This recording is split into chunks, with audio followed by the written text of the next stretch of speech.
Yeah, obi bi nipa me ameno kase fa me asramba osu adu me. Me na me CEO am da Organic Foods Ghana no and as a Healthy So Enterprise. Ye dia say the natural medicine assign yarwa. Enem no bedi nkomo bi, sua bibi firi nkomo ye bedi mu. Ebi ana oni diabetes, ebi nso ana obi, ebi ana ni obi o diabetes. Mmodi an say obe subscribe to your channel no. Share your video na many nipa no nhwe bi no fa asem we yamba be kan ntu no fo. Asem we ye maame bi a onya diabetes. Nanso no wanji ani da se ne diabetes no ehunam ne yare na ogidi se ehunhum yare na obi ana ye ne saa doctor ka che ne se o make sure se edura de ama na metformin no obenu na abeni nyina nanso maami we se wanye ani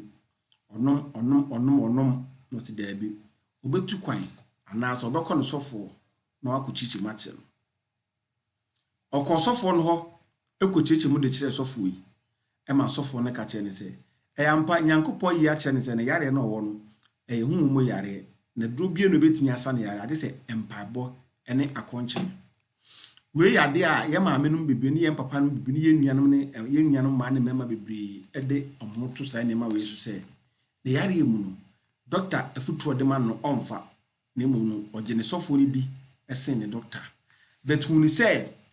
yare biara owo no ye osofo bi nso oba bi a wona owosa yare ni bi wo diabetes a osofo obi wo cancer osofo wo cancer wo fibroid osofo obi wo cholesterol pressure osofo nso obi maami we say etie ni sofo no ema ode nanamuntu ni kokoye empaibo nko a ifie da bia na okwa sori empaibo siada okwa sori eyempa se enipa de ho a so wogi nyankopon de na ade ho tu nyankopon so isanse nyankopon mu na empwa ewo maami ede nsori empaibo saa ma sofo ni ka che ne se omo make sure se obeye akonchene 7 good days fasting dry fasting 7 good days na efiere bia obeba mpaibo na maami dry fasting no ano ochereche na mfo ni nyina se okayampa se na yare ne de enye hunama ne yare isanse sofo no mpa okona so na ka che ne se na yare ne yehuhumu yare nti de bia ha no na ode mpaibo ana pese ode sa ne yare abusuafo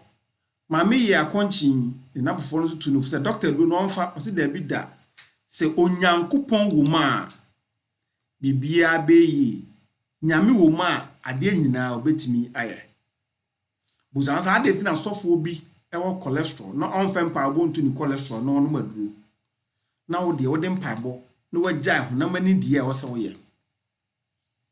oye fasting say edu 10 good days yenti maami nka after 7 days yenti maami nka 3 days later ekwana maami no owuda ne dem wa obon we na me pese me kire mu kire okwan a diabetes ene fasting emwa ewo ni peduam we na me pekire okwan a aduane a yedie nu eyadwuma ana diabetes ene yenia ne die nu sede etie efa hwe video yi na tu anamo ewo yare ye ho emfanya sunsun asem emfanya malam emfanya konfo emfanya sofosofo ni momo yehunama ni die na wanya ayaresa die tie ne se ye nipadua anase ye na kwa no sei na etie se ye nio ye mbrebuo ye liver ye na dwen no ye nsa ye nwedie ye nam ye muscles ye kidneys ni nyina no ehia energy ehia ahoden na ede ayaduma na saa ahoden na ehia no ni nyina dina aduane ayedie ahoden a nipadua ni hia no ni nyina gina aduane a yedie odi bankuo fufuo emu na onipadua ne benya ahoden afri na mra wadi aduane di akọ onipadua ne mu no sei ana etie amemfa bibi nkyere wa ha wadi waduane o hamburger o beef burger o cheese o den o chips o bibia o fufuo no bibia na eto wonsu ni ma sei na etie wo wonsu ni hweniye na sua bibi efa ene ensema me ne wo bekan ho eto nsu ni ma sei na etie na mre aduane na to nsu mu no awie no na dwen say digest aduane no it provide a kind of stomach acid any enzymes bi de ba ye nipadua anase ye nsu nim ene boa ma aduane a wodie no etimi ye den digest so what you say wodi aduane na akoto nsu nim no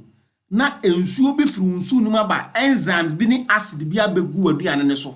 se de metiro se aduane na wodie ni se na tie o na enzymes no abegu aduane ne so ana digest te se nipa wahwe acid ede egu dade so yensua de kakra eti emra wodi aduane na wie no na afa so onipadua no wa break it down wati che aduane starch no ewo waduane mu no sugar na waduane mu na se carbohydrate na ewo waduane mu no na onipadua na se onso no wa breaking it down into something called glucose. Glucose now onso ni be breaking it down no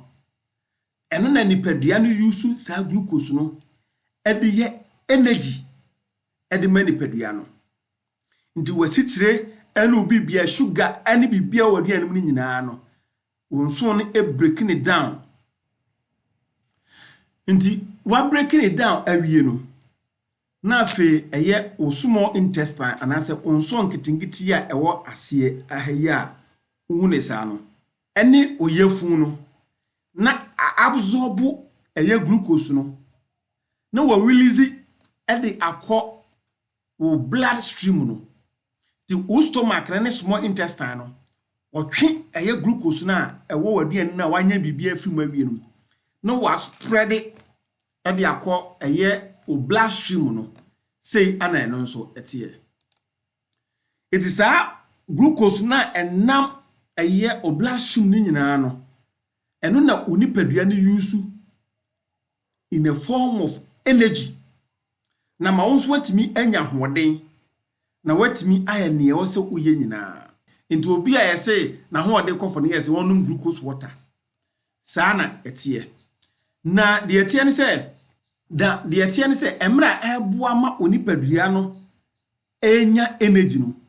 na wa sounds wa store the same glucose ni bi e wo liver me fe glycogen na wa use eno later aduane bia enu nipadua mu nti se wodidi ya no pamade e chen ya still na wonidi ye no tun se sla wa hoden nti wo store se nema no e wo friend se nipadua nim ye liver nim as a form of glycogen nti emra ekom dew anase emra wonidi ye no na bod na sa corridor de wa store no e de aba nipadua na amaw energy sa na nipadua no eye nadwuma nti nipadua ne here bia friend no insulin na timia regulate eye sugar ana glucose na ewo nipadua mu no nti se insulin na ntimi anya dwuma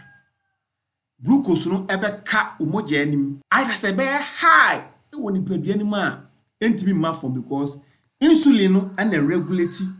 o glucose ewo nipadua mu nti se insulin ni nya dwuma ya ene na afi no onipadua no moja na ewo onipadua no ba esichire na ewo onipadua no eba bedoso yesua de kakra yenia no ma mo diabetes na insulin no e hormone bi a ewo ye pancreas no so obibi efe no beta cell eno nie ena e secrete eye insulin as eyi insulin no e de ba eye onipadua no ba pancreas nim na ma a provide e de akọ onipadua nim do hwe ade na eye o pancreas ni nie ena o beta cells ni nso nie ena at the same time no beta cells ni produce eye insulin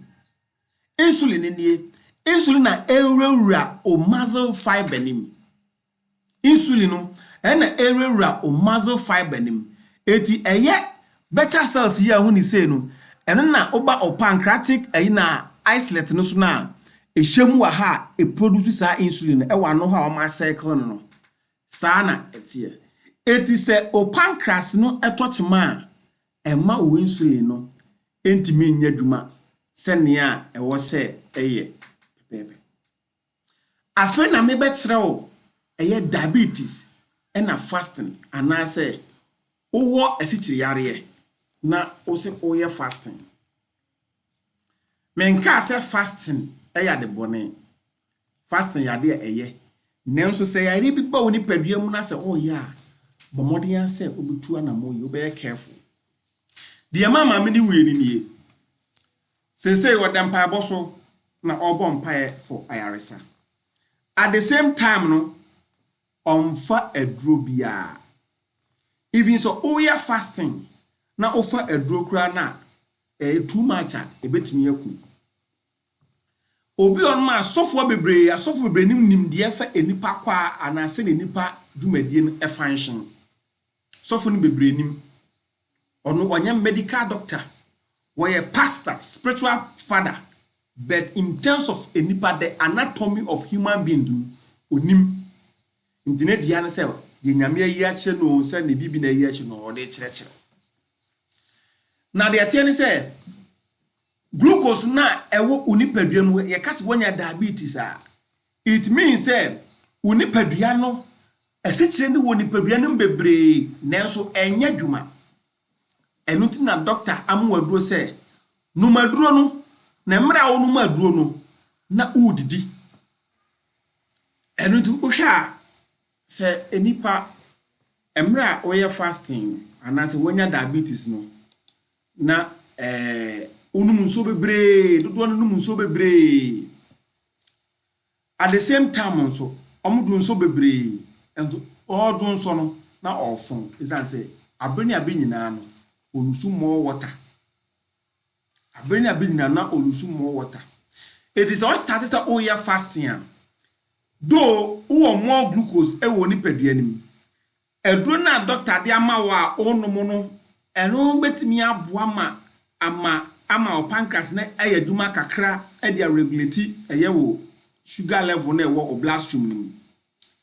at the same time na amwanya energy ni kakra the moment that ube jai aduro no pepepe no na afedo obu ni se moja na esichire na ewo umoja nu aye bebre esichire ni bebre a enya time bia enya bibia de be regulate eye esichire na woni padua nim ena mo na esichire ni do so woni padua na unya energy unya ahode bia so biem because enya dwuma adura doctor de ama wa onum na ebeboa ma sa esichire na wo moja mu ayadwan sa aduro no so wagyan no ana aduane a wo se wudi nanka aboa ma wanya energy kakra no so eno so wagyan di no medicine no food and then you are fasting eti emra wo ye sa fasting no na afe o brain no anya signal say onipadua no it lacks energy, it lacks nutrients, it lacks glucose and sugar. Though sugar is high, but nothing regulates that sugar. And the ubon say sugar level na ekosro. But fasting na wo ya ofili say ugidie mu ubenya yaresa no. Enya sa honam ni yare no. Enya fasting yade sanka ya fasting yade sa honam ni yare a kase ka twa obi a na ne gidie so a obey fasting na ngeku na kata. Bibia o na kwa ene eho emra bibia o ne ho niema a ekova no sa na nipa pomuden so ewo mra a wo se wodi so no anya yaisa etima amene nya fasting no a onu maduo no na sugar level na do so ni padua ni high sugar level na ekosoro eno ena odi benya hyperglycemia, that is high blood or too high blood sugar level. So in these circumstances, he advise you obi say nothing na say even me. So be ba men chen say me man na draw for diabetes no matter the situation. Me man ninja ni doctor do no instant da. I say ordinary me no match. Maka in one of my videos Organic Foods Ghana. Also we use herbal medicine orthodox drugs no bom na unhia obi onim de a obo kire we kwan a obetimi use say ni ma together. Ti maame ne ye do baby no ano do a level called diabetes coma. Diabetes coma ne say u sugar level na ko so high afi no unipadua no aye tired of the sugar level are ontimi contain any longer. Therefore, everything has to shut down. The heart, the liver, the pancreas, everything has to shut down. Ti maame no ye no onya diabetes coma no obi eni ho betimi aso aboa no obi ani fie obi ani danim ana oda ho na orte so enti emra omadwen ba se ye te maame nka che watu kwan yembu ni ponkonko ho ye koya maame ne da ho awi diabetes coma. So fasting and diabetes, please be careful when engaging in fasting and then diabetes. Fasting is very good for general detoxification, general body cleansing and others. But who diabetes there, please and please again, never try this. It can ruin your health. So pastor now or tell say onya fasting na onya yaresa no mami na wi abusua sua bibi free asma making na oyare a emfa enye sunsum baye na wanhwe yi a before na wani beba ahoso no na aye too late me dia de asramba wo su aduomi me esi wa me da Organic Foods Ghana no ana say Healthy Soul Enterprise ano Organic Foods Ghana ye dia na say ton natural remedies yesa enyarewa hodo bebre cancer, stroke, diabetes, high blood pressure, hypertension, stomach ulcer, sexual weakness, infertility, power, cancer, fibroid, stroke, diabetes, high blood pressure. Yare bia obiano. But more than say, obe friend number na e skin is 0240 900 027 344 5444. And I say obe visit your website www.healthysoulenterprise.com www.healthysoulenterprise.com. Ebisu ana opeso follow yen ewo Facebook and I say Instagram. With me ahwen ewo Organic Foods Ghana and only English channel ewo YouTube and I say obibini apomden and ene yen Akan channel ewo YouTube obibini apomden ene ye twi nko ana yeka na English na Organic Foods Ghana na de brofo ana yeka. Instagram so Organic Foods GH. Instagram Organic Foods GH. Abusia men kasakase yedibesia. De bia masem baako a aya meka ene se wiase wo ho a suru aduane esene befo na so hwede de esi ya ubeni ache. Thanks so much for watching. All right.